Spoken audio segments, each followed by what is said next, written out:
Okay, good afternoon, everyone, and thank you for joining for our first event, an introduction to the circular economy. For those of you who don't know me, I'm Lara Pohl-Martell. I'm the president of the newly founded Circular Economy Society at LSE. And on behalf of the whole committee, I welcome you to this launch event. A special welcome, of course, to our three speakers, who I will introduce in just a moment. Before we get started, some housekeeping rules. You might have seen that in an email that got sent to you. We're recording the event today to post it on social media or use it for a podcast. So if you have any privacy concerns, just keep your camera off throughout the event. And then you recognize the committee members because of their backgrounds, of their Zoom backgrounds. And in case of technical difficulties, they might have just put their function behind their name. So if you have any questions regarding the society, feel free to reach out to any members of or committee members of the society. And then lastly, we will have a Q&A session towards the end of this event. So if you have any questions that pop up and that you would like to address to the speakers, just feel free to write them into the chat, and we will try to address them during the Q&A session. So feel free to just write them whenever you come up with them. Okay, so regardless of whether you know what the circular economy is or not, or how it relates to LSE or what it might look like in practice, our three speakers today will have you covered. So welcome Reniera O'Donnell, Charles Joly, and Fabien Matthias today. Just to give a quick introduction, Reniera is the higher education lead at the MacArthur Foundation. The MacArthur Foundation is a charity that aims to inspire to rethink a more positive future by using the framework of a circular economy. And Reniera's work focuses on working with universities to implement the circular economy into their practices. And today, Reniera will give an introduction into the concept of the circular economy to us. Charles is the head of sustainability at LSE, and he works with student staff and other stakeholders to improve the sustainability performance at LSE. And he will speak about how LSE can help to promote or support the circular economy through research and education. And finally, Fabien is the founder of EcoPals and the co-founder of EcoPals, two organizations that aim to improve the negative consequences that our current system has, for example, plastic waste, by making them more circular. And Fabien will give us a more applied perspective on the circular economy today. So before we give the stage to our speakers, you might ask yourself, like, what is wrong with the current system? Why do we need this other framework? And to illustrate that a little bit better, we have brought some questions for you, and I'm going to share a poll now, and it would be great if you could participate. It's all anonymous. So let me see. So the poll should have been launched now. Just to go quickly through the questions. The first question is, how much food is wasted each year in the UK? 9.5 million tons of 6 million tons or 3.5 million tons. The second question is, how much waste was generated at LSE in the last academic year? 300 tons, 700 tons, or 1100 tons? And to what extent do you think can the goal of net zero greenhouse gas emissions by 50-50 be achieved by switching to renewable energies? Is it 55%, 70%, or 85%? Okay, I'll give you a couple more minutes to answer, and then I'm going to share the result and also the correct answers with you.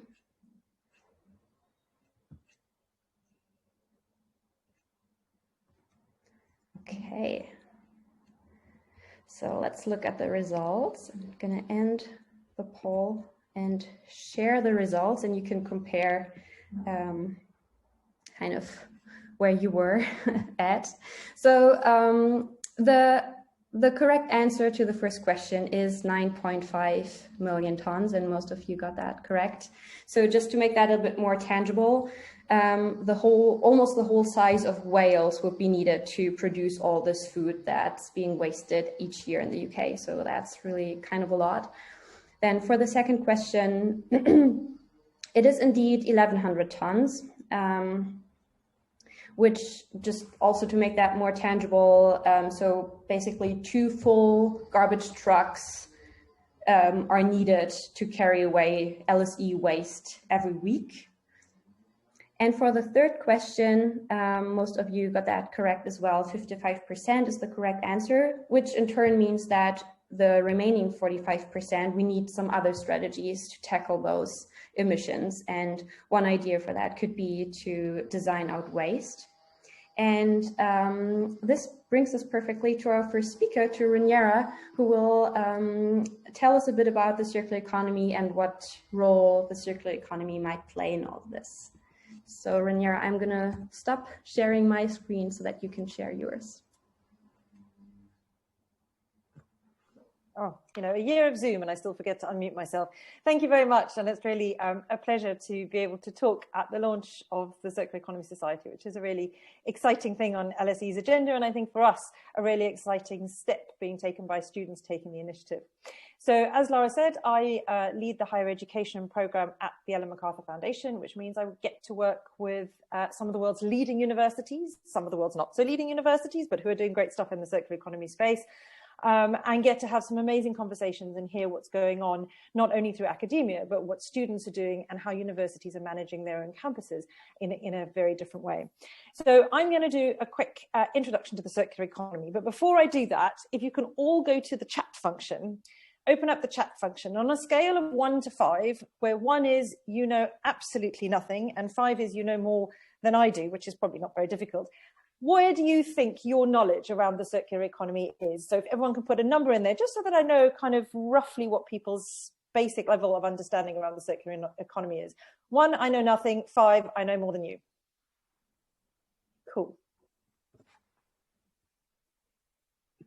Good stuff. Okay, so people know a little bit, which is great, but no one's claiming to know more than me, which is awesome. And hopefully that will still be true by the time I've finished. So I'm going to share my screen and I am going to start by telling you a story.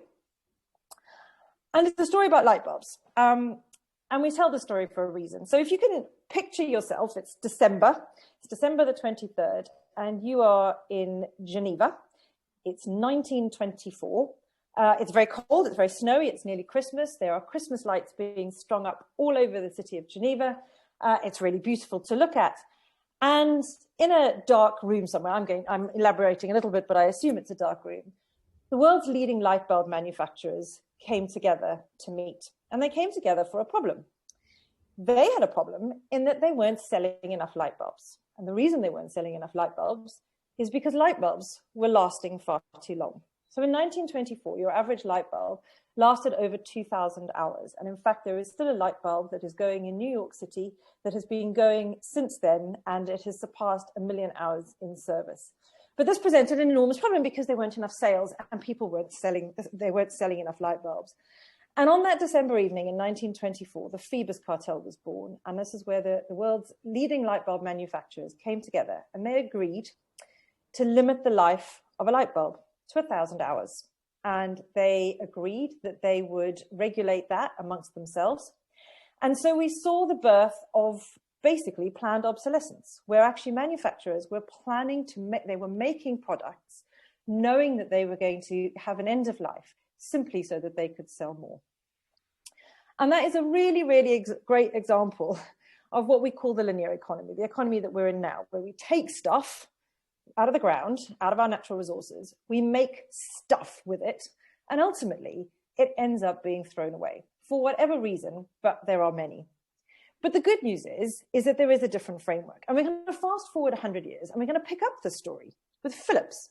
So Philips were there in that dark room back in 1924, agreeing that they had to limit the life of their light bulbs. But 100 years later, Phillips was approached by the architect Thomas Rau as he was rebuilding Schiphol Airport. And Thomas Rau said to Phillips, as you can see on the screen, I want light, but I don't want to pay for any part of it. I just want to pay for light.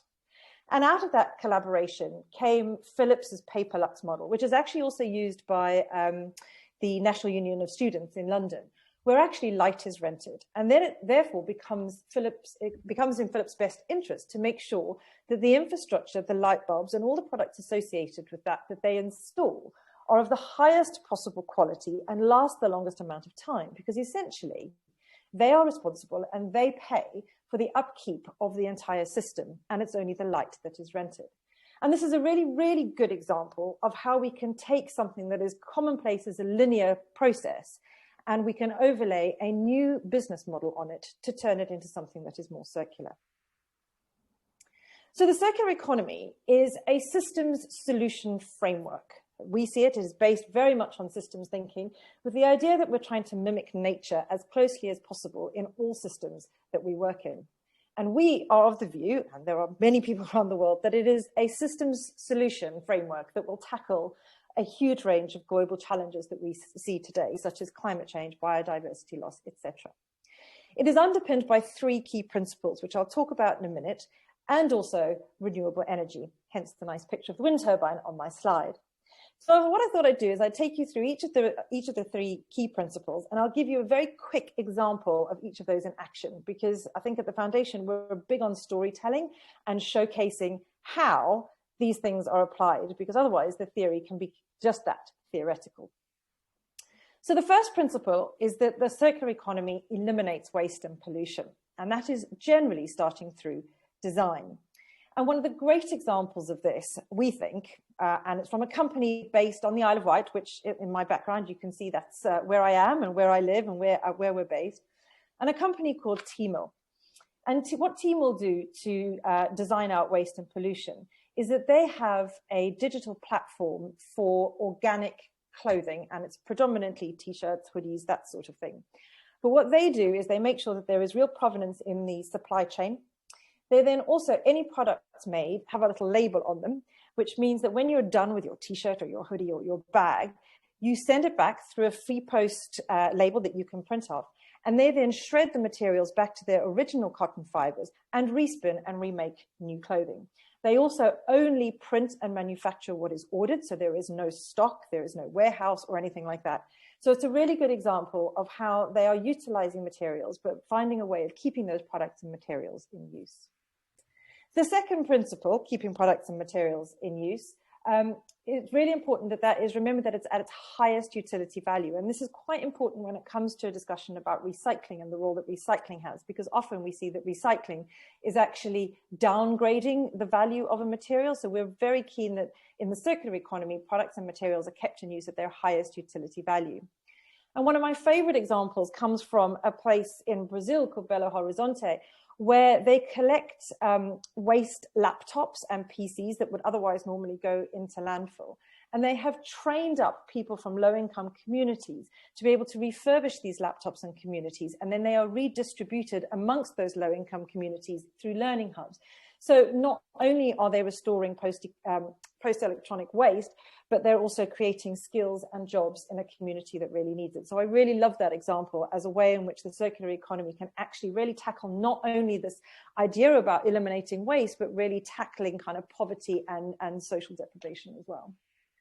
And the final key principle is about regenerating natural systems. And as far as we try and mimic natural systems as far as possible, because there is no waste in natural systems. But actually it's about saying it's not enough to just do less harm to our natural systems. Actually, the circular economy is about doing better and making those natural systems even better. And one of the examples that I love is around Venlo City Hall from the city of Venlo, when they rebuilt this building. It is built to the highest possible standards. It's green, it's covered in greenery, you can see on the outside. But I think the part that I love most about it is it's designed so that it purifies the air within a 500-meter radius of that building. There's lots of reasons why this building is an amazing example of the circular economy, but this is a lovely example, I think, about regenerating that natural system in a very urban environment. So those are the kind of the three principles, and I can't do this talk without mentioning what we call our butterfly diagram. So when you look at this diagram, you can see straight down the middle is that linear economy that we work in at the moment. And on the blue side, we have what's called the technical system. And on the green side, you have the biological system. And in each of these, you can see a series of loops. And the further out the loop goes, the lower in value that chain and that loop represents. And so we use the butterfly diagram as a way of explaining the different parts of the circular economy, but also showcasing where value is kept at its absolute highest. And I'm not going to go into detail because I don't have a huge amount of time, but it's a really quite a key diagram and a good way of explaining the technical side, the biological side, and how the different loops interact with each other to sustain value. So what does this all mean and why is it important? We did a report back in the middle 2000, like 2012-13, where actually if you look at the fast-moving consumer goods sector, in the States, it's a 3.2 trillion value sector, well it was then, of which we calculated that 2.7 trillion of that goes to waste. So actually there is an enormous amount of value that is going to waste in a variety of different ways that we need to be able to capture and recycle. So economically, having a circular economy makes far more sense than just dropping that in the bin. If I was in person, I would ask you each to take £10 out of your pocket, and I would ask you all to come and pop it in a dustbin at the front of the lecture hall. Of course, I'm often met with faces that go, oh, no, I'm not going to do that. I'm like, really? Because you would probably pay £10 on a t-shirt, then in a year's time, you're very likely to stick in the bin. And just as a way of showcasing that actually there's intrinsic value in everything. And oh, sorry, that tells me that my 10 minutes is up and I need to kind of crack on. There's intrinsic value in everything. And I think we need to really rethink how we look at value in our everyday items. So ultimately, the circular economy is about shifting from a system that is really, really extractive and moving to a system that works on every level. It works for our environment, it works for our economy, and it works for our society. And I think that's probably about as much as I'm going to do as a very brief introduction within my 10 minutes. But just to say, I'll just end on, if you want to know more, we have tons of resources around the circular economy, what it is and how to interact with it. So all over our website, you can go and find loads of things that hopefully I've piqued your interest in and you will go and have a look at. Thank you. Thank you so much, Reniera. And I can really recommend the resources of the Ellen MacArthur Foundation. I've definitely spent some time looking at them and using them. So yeah, without further ado, let's move on to our next speaker. Charles, are you ready to take over? Yes, thanks, Lara. Thank you so much for having me here today. So I've got a few slides, which I'm going to share now. Here we go. Yeah, so I thought I would talk a little bit about what LSE does. And to bring a bit of context, recognizing the ecological and climate crisis the world is facing, LSE last year launched a new sustainability strategy plan, which focuses on 6 key areas to really try to maximize our impact in shaping a more sustainable world. And those areas are education, research, engagement and leadership, investment, collaboration, and our school in terms of our direct environmental impacts. So what I'm going to do, like very quickly, is like tell you what are the connections to those 6 different themes in terms of circular economy and what LSE can do. So I didn't even want to do the why, because I think the clue is in the name with the London School of Economics. So is the economy stupid, right? So circular economy is really, I think, an important theme for LSE when it comes to sustainability. So I think the question is more how, and how can LSE support the transition to circular economy? And the beauty is that in line with our collaboration theme, we became last year a member officially of the Ellen MacArthur Foundation. And the idea of this collaboration is to work with the Ellen MacArthur Foundation to raise awareness of circular economy principles and its benefits within LSE and beyond.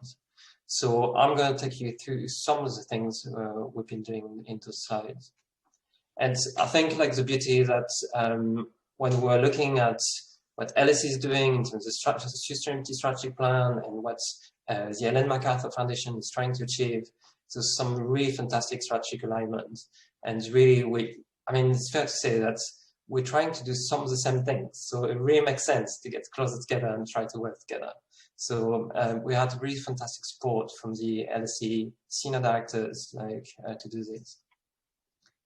So when it comes to education, for instance, we already have a module in the Department of Geography and Environment, which is very explicit about circular economy and which teach it as part of the curriculum.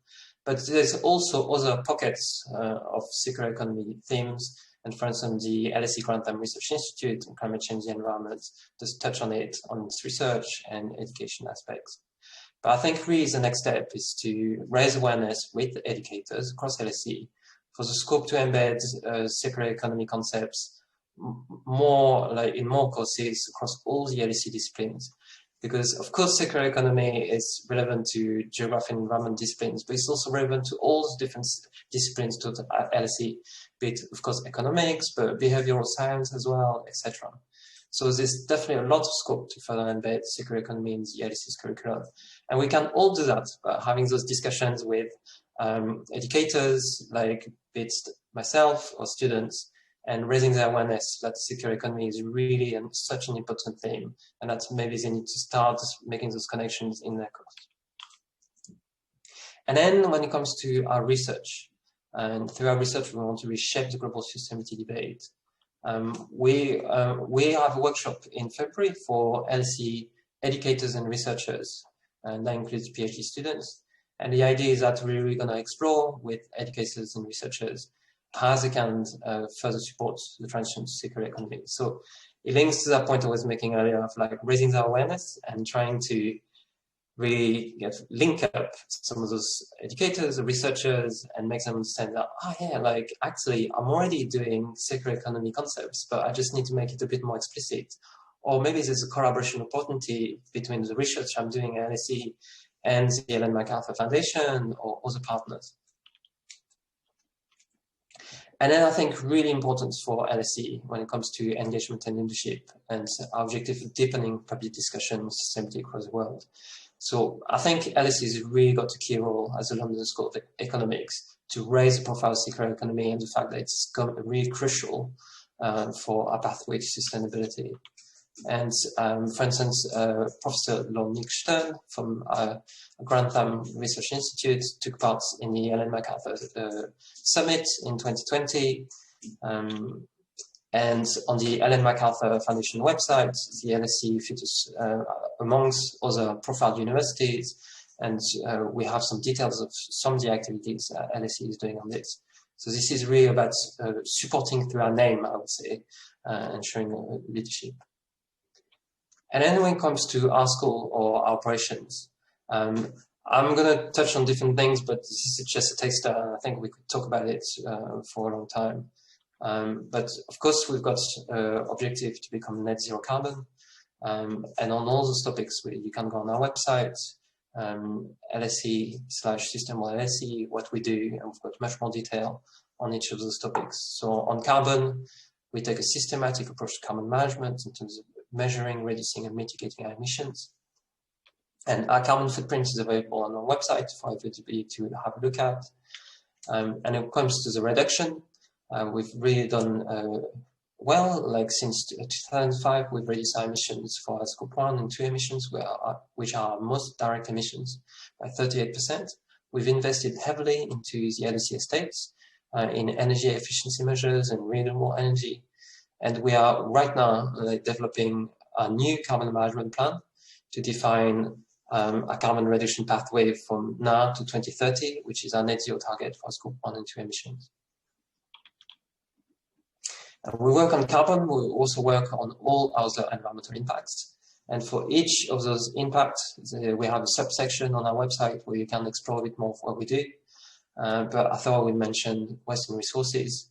And on waste and resources, we take a circular economy approach as far as we can. And for instance, we apply, of course, the waste hierarchy, trying to recycle as much as we can, but also reduce at source first. We recycle loads of different things at LSE. So Reniera talked about IT equipment, like computers. So for instance, we've got a specialist contractor to recycle all our IT equipment. we recycle our food waste, we recycle mattresses, the list goes on and on and on. And just to give you a really practical example, when it comes to single-use plastics and disposable cups, we're already on campus sell 40% of our hot drinks in reusable cups, and our target is to reach 60%. And we're doing this through a range of engagement and promotion methods, and especially charges on single-use plastics, including a 25 pence charge on single-use cups. So really it's about using behavioral science and nudges to try to change behaviors for the long term. And, you know, like, there's options to recycle cups, etc., but really this is here about reducing waste at source. And then when it comes to our buildings, we adopt sustainability and circular economy principles where we can, and all our buildings have really high sustainability standards and a range of sustainability features. Some to mention is, for instance, the student center has got rainwater harvesting. We've got solar panels on 14 of our buildings. We've got a green wall on some of our buildings. So the list goes on. And again, on our website, you can find much more detail about all this. So this is just a whistle-stop tour of some of the things we do. But I think, you know, really exciting that the students are going to start having a strong voice about circular economy, because it's so important for LSE to really drive this agenda. If you want to find more about what the sustainability team at LSE does, we've got a range of resources online. We've got our website. We've got social media channels, Facebook, Twitter. We've got a fortnightly newsletter. And then on the 4th of March, we will have a Lenten Sustainable LSE Open Forum, which is open to all staff and students. So if you want to hear more about our progress against our targets, join us then. And that's it for me. Thank you very much, Charles. Yeah, hopefully the Circular Economy Society can help to contribute to reach some of the goals that you mentioned. Okay, and Fabien, are you ready to go? Yeah, I'm ready. So first of all, excuse me that I don't have a presentation today. I had a very, very busy week, especially because we will found one of our companies tomorrow. So there's a lot of paperwork to do, but I hope it will be the first and the last time that this happened. But yeah, first of all, thanks for having me here. My name is Fabien Matthias. I'm representing here today Nidisi and EcoPals. Nidisi is a non-profit company working mostly in Nepal by creating social businesses. And our claim at Nidisi is humanity can do better. Why? Because we are really convinced that we already have most of the solutions that are needed to design a better or more circular world. And the reason why it's not done yet, it's, in my opinion, or in our opinion, a lack of awareness and a lack of consciousness. So our why is to show the world that we can do better while increasing the global awareness and consciousness. And how, while implementing these social businesses, means that we want to show that it's possible to tackle social and environmental issues while doing some business. And yeah, we designed, for example, a sustainable way to access to safe drinking water to economically poor people in Nepal, without that they have a huge dependency to us, means to our organization, to Germany. And for that, our water center must run with solar energy, with machines that are designed in a way that the locals can repair themselves, that they don't need to change the filter every few weeks, months, or years, that the women who are working there get enough money to live and to live a dignified life, and that the profit, this is one of the very important things for us, is redistributed into the society. We also have other projects. One of them is our menstruation project, and here we designed an affordable biodegradable menstruation pad while using only local materials. And we are still looking for funds, but we will start the mass production in Nepal, for Nepal, in 2022. And yeah, we are also working in the recycling field. Of course, it's not really recycling. To be correct, it's more like up or downcycling. It's depending a little bit of which definition you want to use. And here we found a way to replace partly the crude oil product bitumen. This is like this black thing that you can see on the road, with another crude oil product, the plastic waste. But I will tell you more about that in a few seconds. So this is a little bit what Nedisi is doing. EcoPals, on the other hand, is more like a normal business acting in Europe, but also purpose-driven. So EcoPals is a spin-off from Nedisi. And even if we have here two different companies, we are working together.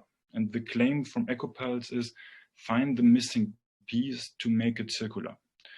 And here with EcoPals, we are more dealing with the consequences of our outdated system. So to be more precise, we deal with the consequences of the wrong designed plastic waste. And we already heard it, if it's waste, it's always not designed in a right way. So we found a solution to use most of these thermoplastics and multi-layer plastics, so plastic that are non-recyclable at the moment, and to put them into the road construction.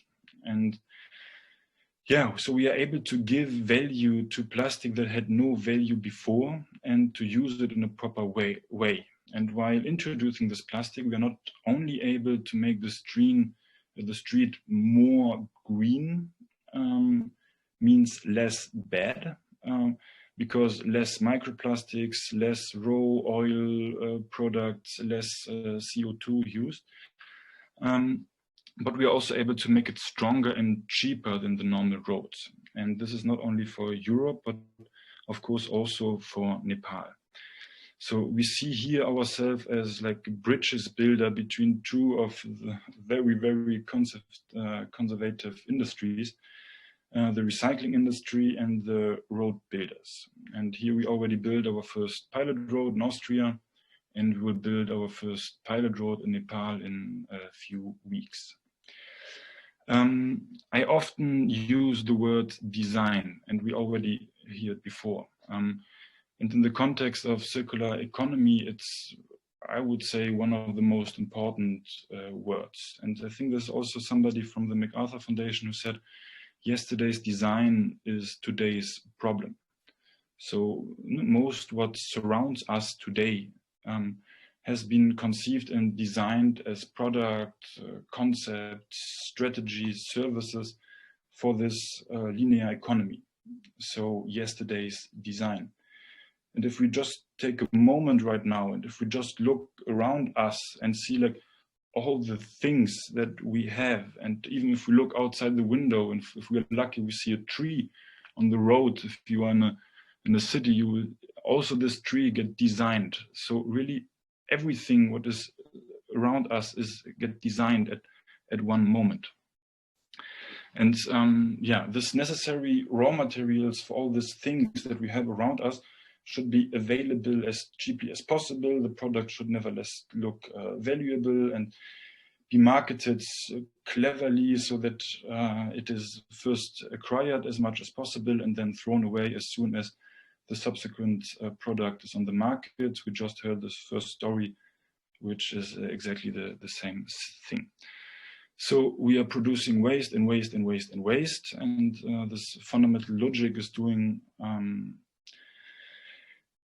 this fundamental logic of doing business has remained largely unchanged since the beginning of the Industrial Revolution. So yesterday's design is today's problem. And it is now clear that this take-make-waste economy is limited on both sides. So the finite nature on our Earth raw material is matched by a finite nature of capacity to absorb all that waste. In addition, the world population is still increasing. So we have something to do here.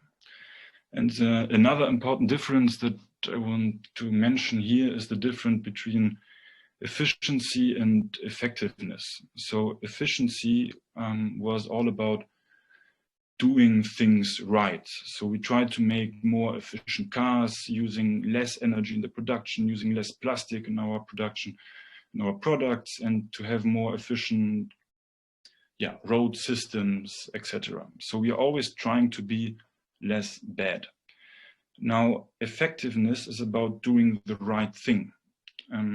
The claim of doing the right thing is a more global view of environmental impacts. We already heard it. So what should we produce? How may we develop? How should we design the world that we want to live in?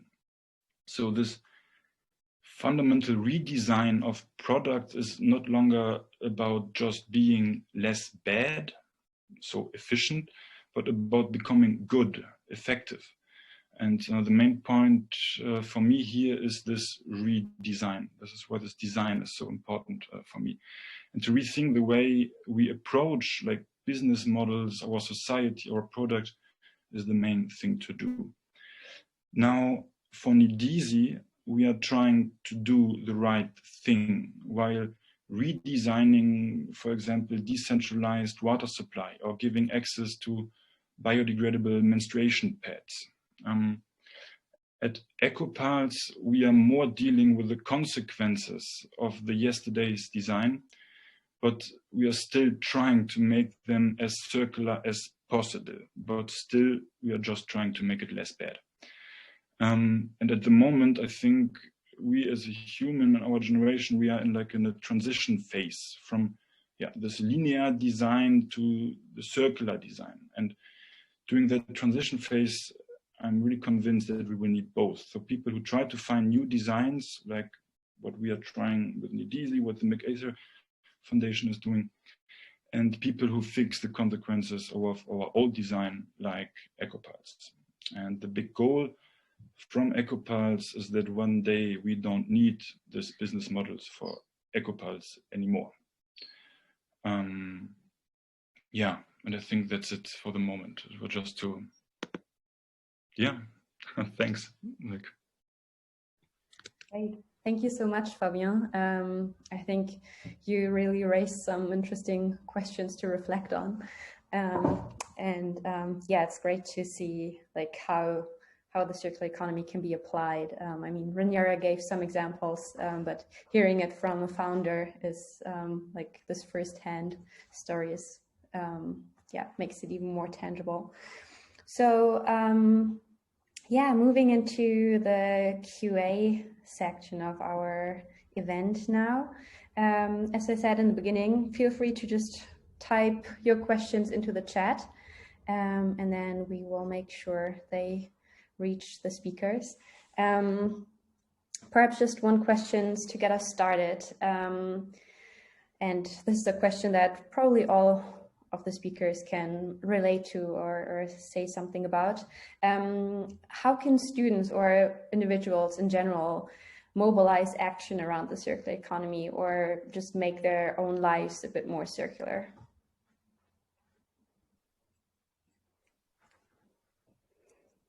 Who's going to start? Yeah. Oh, yay, me. It's such an interesting question. I mean, I think there's obviously things that we can all do in our everyday lives to make better choices and better decisions.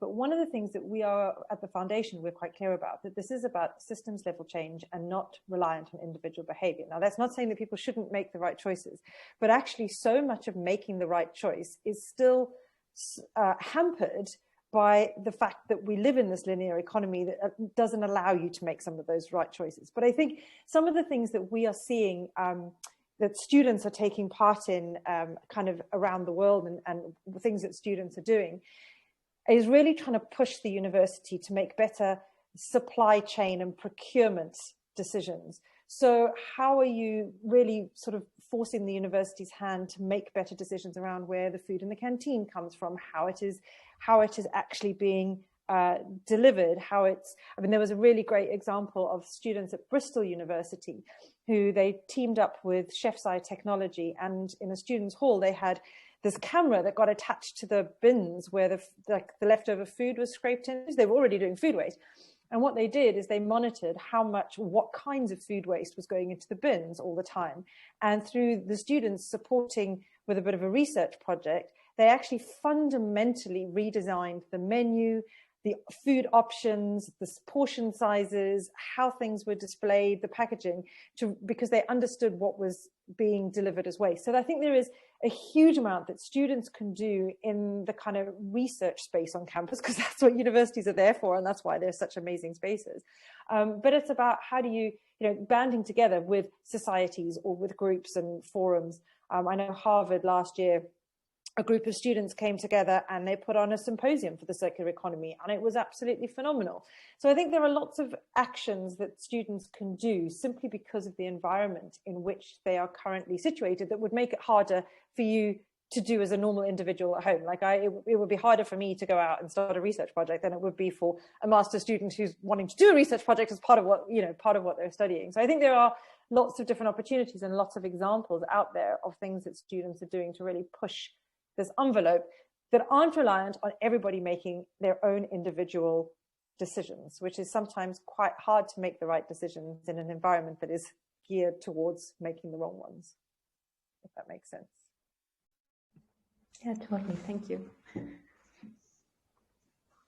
I say a few words maybe, Lara? Yes, please.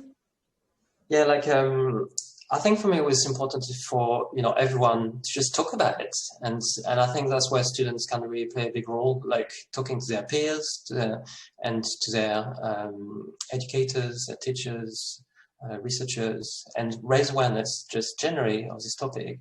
And I think the beauty about circular economy is that it's a real concept which can appeal to a much broader audience than maybe some people are not naturally attracted to sustainability issues or environmental issues, and they feel it's not relevant to them. So I think the circular economy is something which can appeal to people maybe, in more traditional disciplines like economics and accounting. So that can be really an inroad to engage people on sustainability. And yeah, circular economy can maybe be a bit of an abstract concept, but at the end of the day, there's just hundreds of different ways to apply it. And it's just finding practical applications. But we've discussed some of them at LSE. There's been some students' initiative which are already supporting circular economy. For instance, the latest reports on food waste and plastic waste. So there's things going on, but I think it doesn't remove the need to just talk about circular economy as a concept, to engage people on that need for a big change. And then all the details, there's loads of different things to look at, but we also need that big systemic change. I think circular economy is a really good wrapper for it.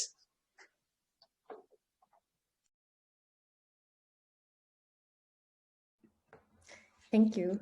Fabien, do you have any other thoughts on that? Just two things to add. I would say one thing that we can do is to question things all the time. So why is it like that? Why are we not be able to do it in another way?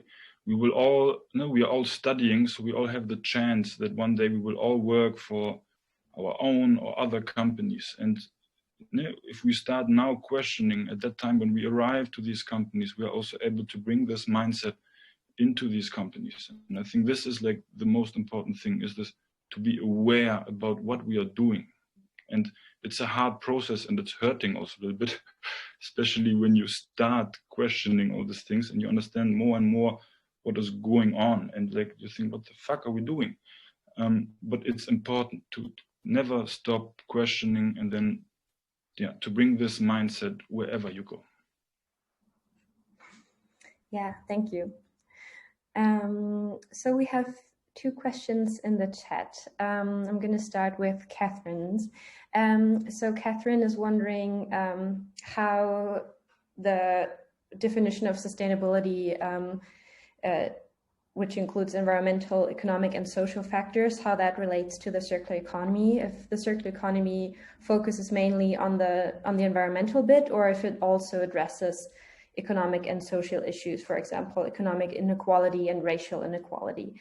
And if so, she would love to hear elaboration on the economic and social aspects of the circular economy.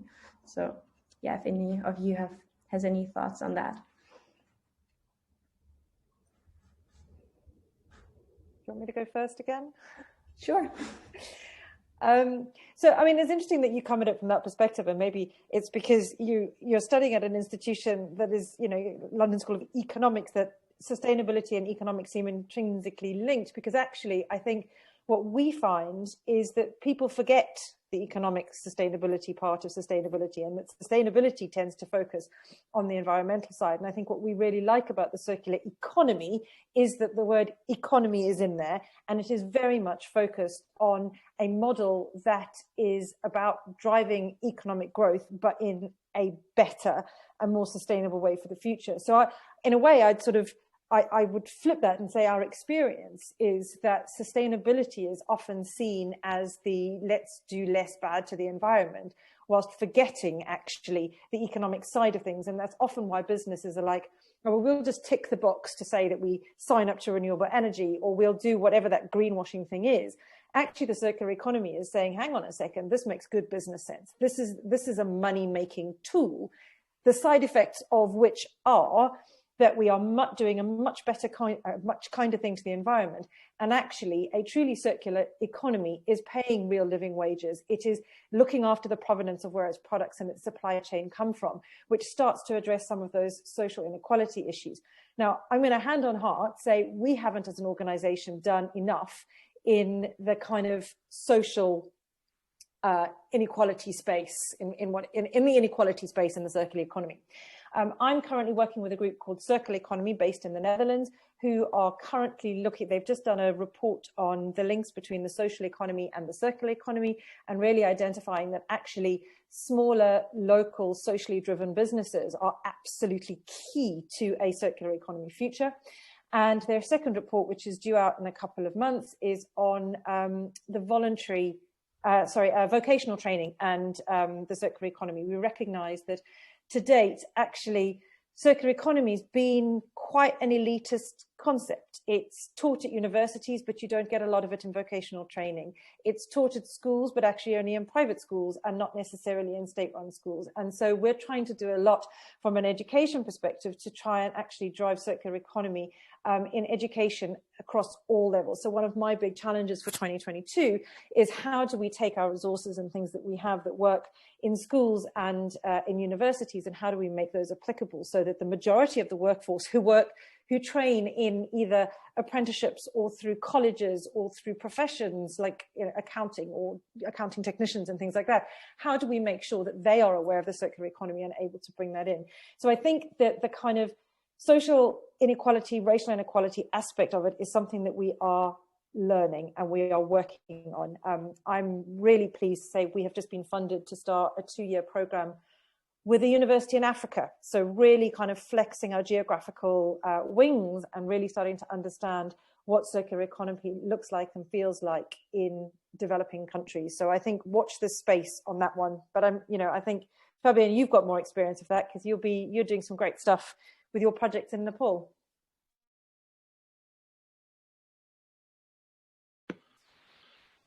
I'm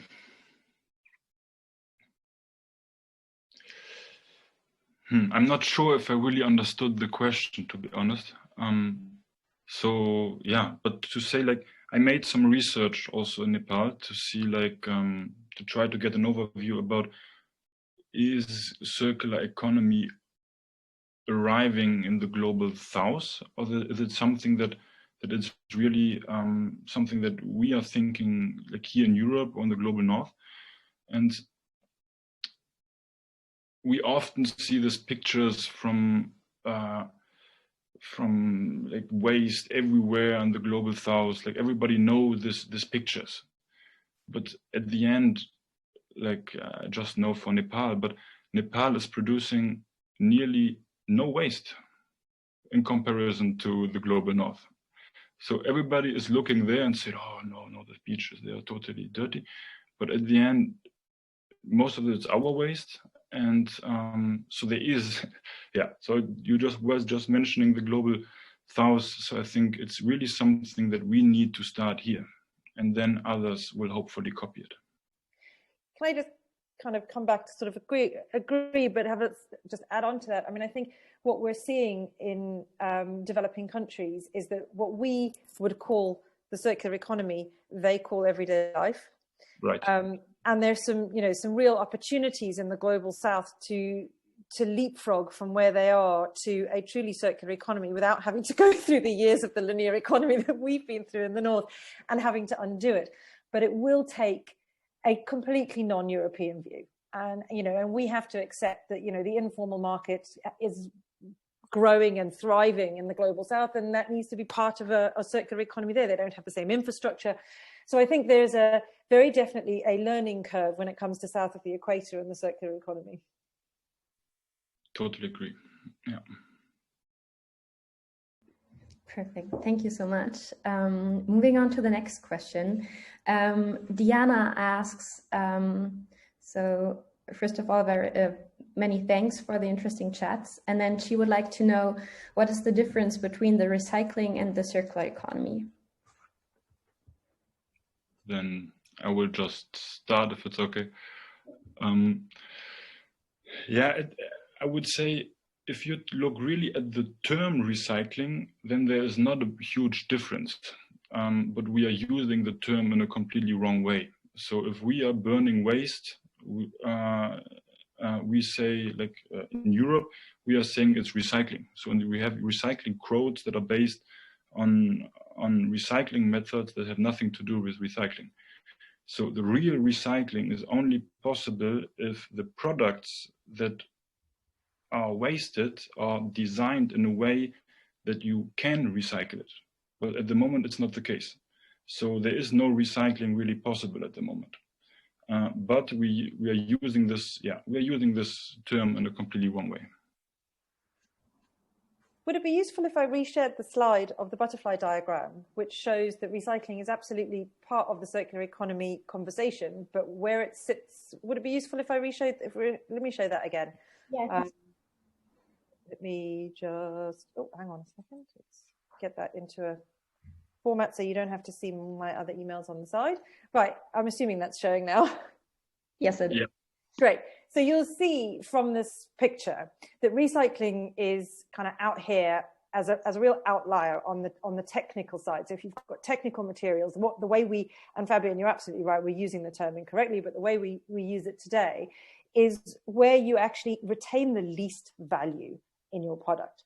And so the circular economy really focuses more on sharing, maintaining and prolonging the life of products, reuse, redistribution, and the kind of the choice of last resort is really recycling, because we're using the term in the wrong way and because the infrastructure is there such that actually it generally tends to downgrade whatever the product is, and you lose value, and you also lose all the embodied value in it. So if you think about a plastic bottle, always a really good example. If you reuse that plastic bottle, you are keeping all the value in terms of the energy and materials and products that made it. Now you might have to clean it and put a new lid on it before you reuse it, but you're actually, there's not a lot of additional resource that needs to go into that, which is always a good thing. Obviously, if you share it, that's just as good. But if you recycle it, you're breaking down its component parts. You're then having to put more energy in to build them up into something else, if you're lucky. And you probably, with plastic recycling for bottles, only can do that a certain number of times before the quality of the material is degraded to the point where it is no longer useful. So I think it's important to remember recycling is part of the conversation, but actually there are a lot of better things that we can do with our products and materials to retain that intrinsic value that is within them before we start to think about recycling, which with today's technologies in general, and this is a generalization because sometimes you can recycle things to keep them at their highest value, but they have to be designed as such. But in general today, when you recycle, you are downgrading your product. Yeah, thank you. I think that was a really helpful illustration, and to make sure that that everyone understands the distinction between the different terms.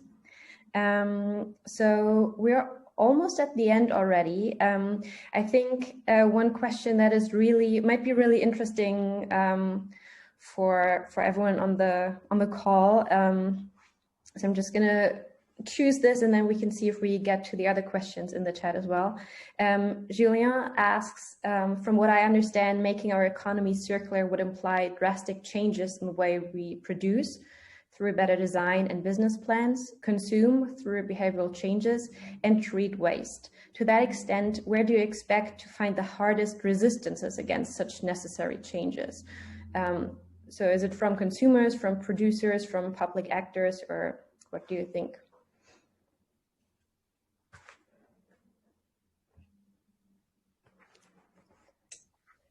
I think maybe I can start a little bit, because as a practitioner, like, resistance to change and battling it is my business.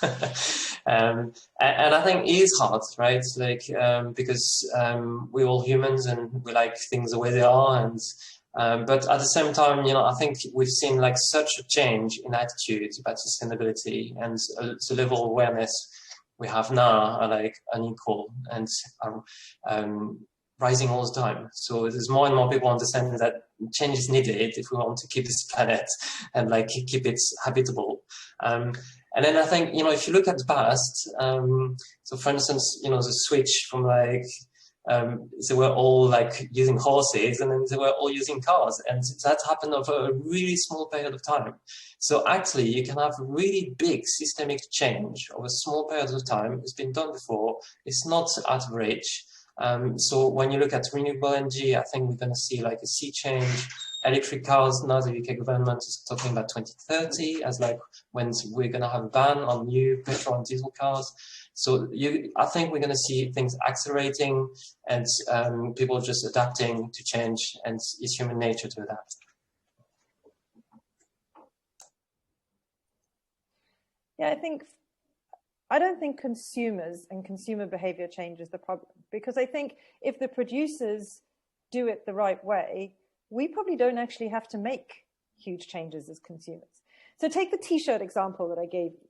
So if every t-shirt manufacturer was manufacturing t-shirts using cotton, organic cotton, that was farmed in the right way, that was able to then be reshredded back into its original fibers, and yet was at a price point that was comparable to, if they're comparable to like H&M, as a consumer, I wouldn't have to change my purchasing decisions. I wouldn't have to do anything. I would just be like, well, who's got the best design in terms of what I want to wear, not the actual product. So I think there is a lot that we need, you know, that's why I say we focus very much on industries and the systemic change, because actually consumers will, you know, if we continue to make the same decisions we make today, but the environment in which we're making those decisions is circular and not linear, then we don't have to necessarily change the way we do things. That some stuff will, but ultimately, I think our biggest challenge, there's two places. It's one, the large mass producers who will probably who really have to fundamentally accept either profit loss or radically rechange their business model, but also policymakers who are really much slower to change and actually need to provide the legislative framework in which incentivizes those industries to make those big changes.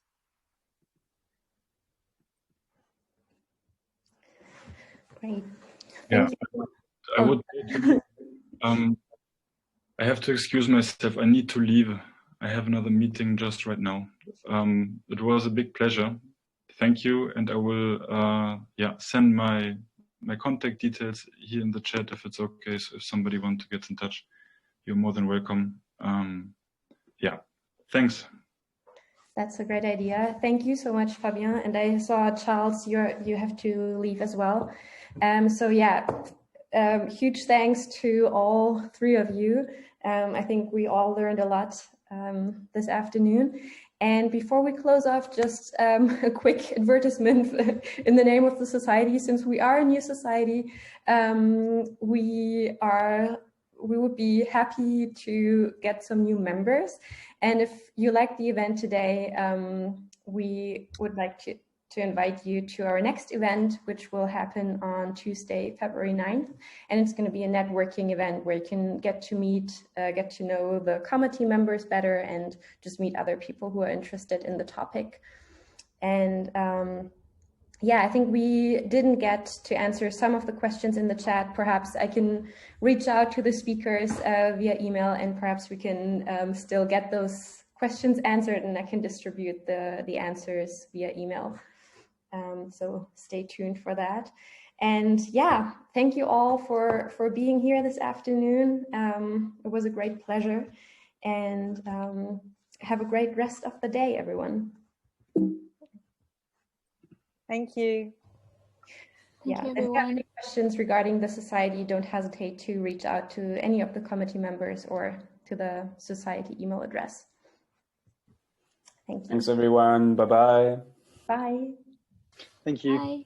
Bye, everyone. Bye. Bye. Thank you. Bye.